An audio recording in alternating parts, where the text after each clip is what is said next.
Olá, pessoas! Espero que todos estejam bem na hora que vocês abrirem esse vídeo aqui para dar uma olhadinha no que a gente tem para falar.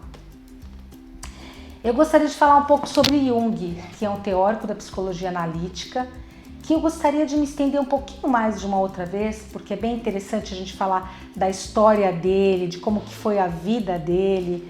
E é uma pessoa que ela trouxe muito conhecimento, que, enfim, são atuais. Ele morreu na década de 50, 60 e até hoje está aí em voga e a gente estuda sobre ele, se apaixona sobre ele, maravilhoso. Uma das frases que o Jung falava era: eu não sou o que aconteceu comigo, eu sou o que eu escolhi me tornar. E eu gostaria de trazer isso à baila para a gente conversar um pouquinho sobre essa frase. Muitas vezes a gente se coloca como vítima de uma situação, a gente se sente preterido, se sente mal com relacionamentos e a gente fica andando na margem da vida, que a gente não se coloca como protagonistas da nossa vida. Então, aconteceu isso quando a gente era pequeno, a mãe da gente teve um problema e a gente ficou mal. Enfim, aqui entra a importância do autoconhecimento.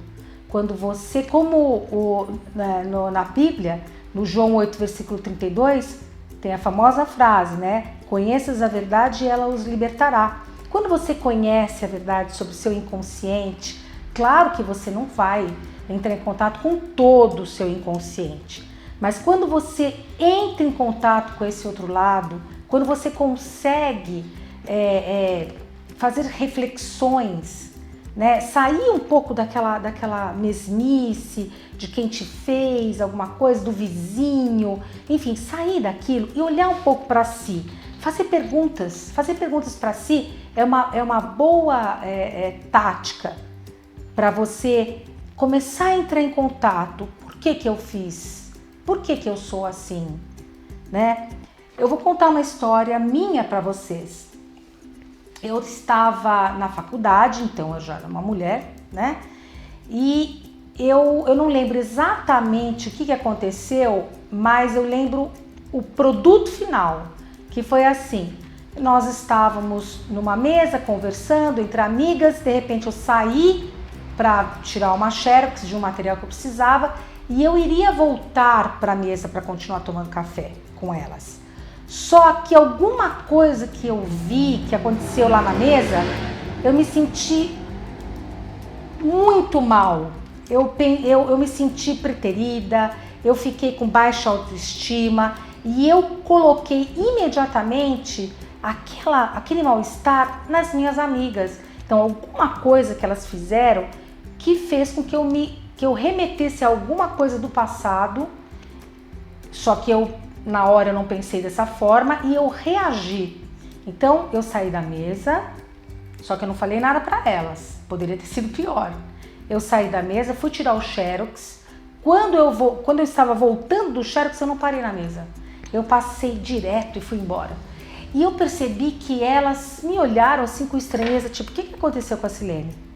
Mas quando eu cheguei em casa, comecei a refletir sobre aquilo. O que tinha acontecido naquela mesa exatamente que me aborreceu? E por que aquilo me aborreceu? E aí eu comecei a entrar em contato com algo que realmente tinha acontecido comigo lá atrás, na mais tenra idade, que apareceu nesse momento que eu estava com elas. Uma situação parecida, alguma coisa que me levou naquele outro momento. Diante disso, eu percebi que o problema não era com as minhas amigas, que o problema era algo meu que eu estava colocando naquele lugar de forma errada. E aí, eu voltei no dia seguinte para a faculdade, não falei nada para elas, cumprimentei todo mundo com normalidade e naquele dia mesmo a gente voltou a tomar nosso café. Se eu não entro em contato com algo que é meu e que preciso elaborar, eu poderia romper com as minhas amigas. E a partir dali, a minha vida na faculdade ficaria muito mais triste, muito mais empobrecido. E eu continuaria alimentando os meus monstros e elas continuariam se afastando de mim, porque elas, claro, não entendiam o que estava acontecendo. Então, o autoconhecimento te liberta justamente por isso, porque você entra em contato com coisas que são suas e que não são do outro. E que nós não precisamos ser pessoas que fadadas a dar errado, fadadas a ter um problema sério, porque o pai, a mãe, o vizinho, o tio, a tia fez alguma coisa contra nós, ou que a gente fez a leitura da vida como algo negativo. Mas a gente pode ressignificar isso, fazer diferente e ter um resultado melhor. Não sem sofrimento, não sem trabalho. Não é fácil você olhar para si e perceber que você não é tão bonzinho assim.